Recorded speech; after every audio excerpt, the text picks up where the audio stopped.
दोस्तों नमस्कार। Financial year 2026-27 यानी ये रनिंग ईयर टैक्स प्रोफेशनल्स के लिए काफ़ी इम्पोर्टेंट है। इम्पोर्टेंट इसलिए जैसा कि आप जानते हैं, ये मेरे पास में इनकम टैक्स एक्ट है 1961 यानी कि ओल्ड एक्ट, और ये दूसरा है इनकम टैक्स एक्ट 2025, इसको हम कहेंगे न्यू एक्ट। तो जैसा कि आपको पता है, इस साल यानी 1 अप्रैल 26 से ये जो नया एक्ट है 2025 ये ऑपरेटिव हो गया है।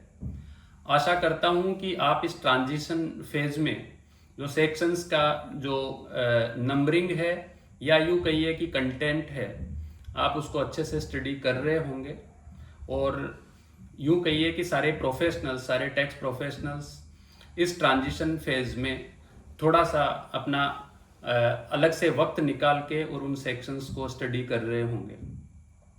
तो दोस्तों, इसी क्रम में जब मैं अलग अलग सेक्शंस को जब मैं स्टडी कर रहा हूँ अभी भी, तो मैंने अभी रिसेंट में एक बहुत ही इंटरेस्टिंग एक एस्पेक्ट मुझे लगा कि आपके साथ में शेयर करना चाहिए, तो मैं आपको उसके बारे में बताता हूँ।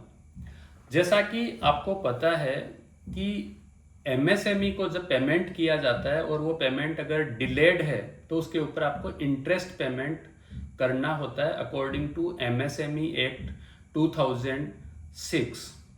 और उस एमएसएमई एक्ट के सेक्शन 23 में स्पेसिफिकली ये लिखा हुआ है कि interest on delayed payment to MSME is not allowed under income tax act 1961। दोस्तों गौर कीजिए, मैं फिर से रिपीट कर रहा हूं कि वहां जो रेफरेंस दिया हुआ है वो ये है कि interest is not allowed under income tax act 1961। अब एक बहुत इंटरेस्टिंग चीज ये है कि कहीं भी इनकम टैक्स एक्ट में उस एमएसएमई एक्ट के इंटरेस्ट के अलाउंसेस और डिसअलाउंसेस से रिलेटेड कोई भी सेक्शन नहीं है। तो इसका सीधा सीधा मतलब ये है कि जो रेफरेंस जो हमें ड्रॉ करना है वो एमएसएमई एक्ट से करना है। अब दोस्तों, जब ये ट्रांजिशन हुआ 1961 से 2025 इनकम टैक्स एक्ट में, लेकिन कोरस्पॉन्डिंग चेंजेस एमएसएमई एक्ट में अभी तक नहीं हुए हैं, तो क्या इसका मतलब ये माना जाए कि जो करंट FY है 26-27, जिसको टैक्स ईयर भी अभी कहा जाता है, ये और सब्सिक्वेंट ईयर्स में क्या अभी ये डिसअलाउ करने की जरूरत नहीं है? ये एक सबसे इंटरेस्टिंग पॉइंट मुझे लगा। अब दोस्तों, मैं कोई ये सजेस्ट नहीं कर रहा हूं कि आपको ये अलाउंसेज लेना है या डिसअलाउंसेज लेना है, बिकॉज आज अगर केवल इंटरप्रिटेशन ऑफ द एक्ट और जो लैंग्वेज ऑफ द एक्ट अगर उसको ध्यान में रखेंगे तो यहाँ ये ही निकल के आता है कि अभी ये डिसअलाउंसेज खत्म हो गया है और अभी ये अलाउंसेज आप ले सकते हैं। लेकिन अगर सिंपल इंटेंशन को अगर हम लोग देखेंगे तो एमएसएमई को जल्दी पेमेंट करवाने के लिए प्रोबेबली ये पेनल नेचर का आइटम है इंटरेस्ट, और शायद लॉ मेकर्स ने तब उसको इसीलिए डिसअलाउ किया हुआ होगा।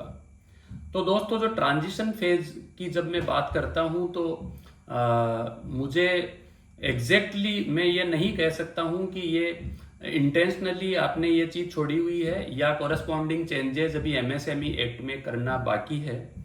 तो लॉ मेकर्स ने जो भी उनकी बुद्धिमत्ता होगी उसके अकॉर्डिंग उन्होंने ये ट्रांजिशन किया हुआ होगा। मेरा केवल गवर्नमेंट से, फाइनेंस मिनिस्ट्री से और सीबीडीटी से एक ही सुझाव है कि इन केस अगर हमें ये डिसअलाउंसेस कंटिन्यू रखना है तो जल्दी से जल्दी इसके ऊपर कोई क्लेरिफिकेशन किसी भी फॉर्म में, चाहे वो नोटिफिकेशन हो या किसी सेक्शन में अमेंडमेंट हो, जरूर जल्दी से जल्दी देना चाहिए, जिससे कि इस मैटर के ऊपर कोई भी कंट्रोवर्सी या लिटिगेशन स्टार्ट नहीं हो। दोस्तों, इस बारे में आपका क्या सुझाव है, आपकी क्या रीडिंग है, आप जरूर शेयर कीजिए, कमेंट कीजिए। और दूसरी बात, ये वीडियो केवल और केवल एक डिस्कशन के पॉइंट ऑफ व्यू से रखा गया हुआ है। मेरा इसमें किसी भी तरह का कोई भी पर्टिकुलर सुझाव अलाउंसेज या डिसअलाउंसेज की वजह से नहीं है। आपने इस वीडियो को बहुत ध्यान से सुना, इसके लिए बहुत धन्यवाद।